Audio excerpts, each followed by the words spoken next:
Hello viewers, we'll be going over the S&P 500 ETF ticker symbol SPY. In this video, we'll be going over the day-by-day probability model, the technical performance of each model, how we find the models, and the day-by-day forecast for the S&P 500. So back to the technical analysis. Today we're down roughly around 40 basis points on the 1-hour chart. We are in currently negative MACD. However, overnight we saw a convergence in play. If we extend out further on the 4-hour chart, we start to see a divergence and we are approaching to negative MACD on the 4-hour chart. We also see a divergence on the 9 and 18 moving averages. If we extend out further on the daily chart, we are encountering resistance.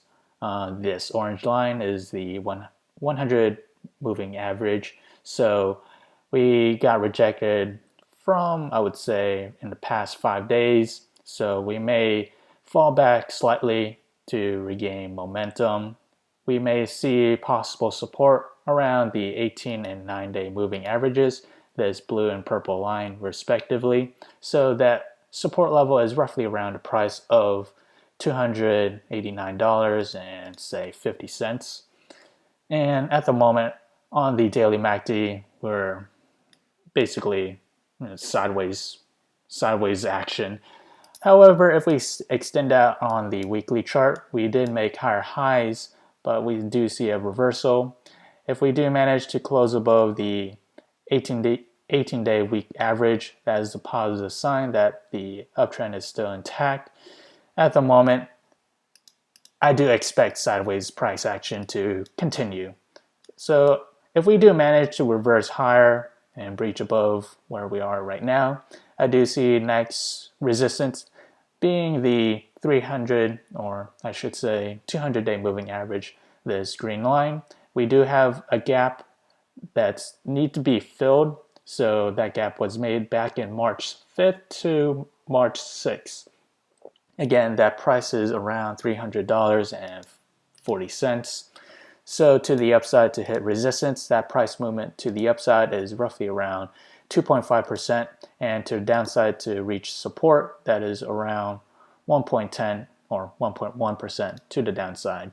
So let's head back to the day-by-day probability model. Again, these models are now available in the link below, so do check it out. So as the days progress to the 7th day, we have a 50% chance for the S&P 500 to climb higher between 0 to 1.6%. On the other hand, we have a 50% chance for the S&P 500 to fall between 0 to negative 1.6%. So do keep in mind that we only found 2 models, so the sample size is small, so it's not statistically significant, so do keep that in mind. So let's examine the day-by-day forecast for the S&P 500. So we have 1 day out, that will be on Monday, and 2 days out will be Tuesday. 3 days out, 4 days out, 5 days out, 6 days out, and 7 days out. So which one of these models we should focus on? Ideally, the model that is best matched to the current trend. The blue line is our current trend, and overlapping it is a trend that I believe is the best match, and that trend dates back to February 6th to May 5th, 2009. And right here we have our current trend, so let's compare 2 trends. So on the current trend, we start off at the bottom Bollinger Band. We reverse higher to touch the upper Bollinger Band. We touch the upper Bollinger Band once more, revert back to the mean to the middle Bollinger Band line.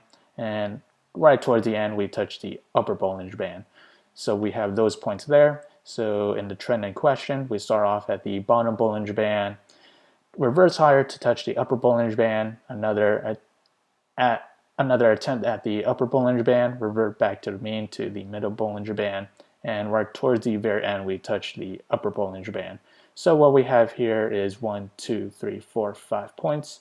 We also have 1, 2, 3, 4, 5 points on the current trend. So there is reason to believe that the trends and patterns are the same. The outcome and forecast should be fairly same. So the model that we just examined was February 6th to May 5th, 2009.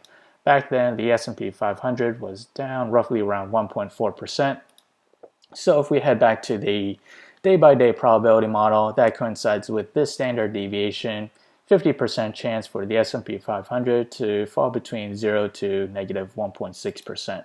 So let's examine the technical performance of each model. So on the current trend that we're in, we're only down 6% from monthly high, down or up 24% from monthly low, up 1.3% from 10 simple moving average, up 1.8% from 20 simple moving average, and up 8% from 50 simple moving average. And now we examine the trend that we just looked at.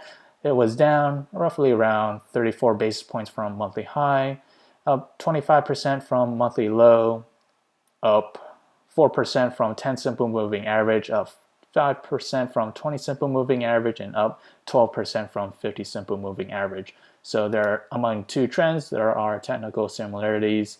So again, these models are now available in the link below, so do check it out. If you enjoyed this content, feel free to like, comment, subscribe, and thank you for watching.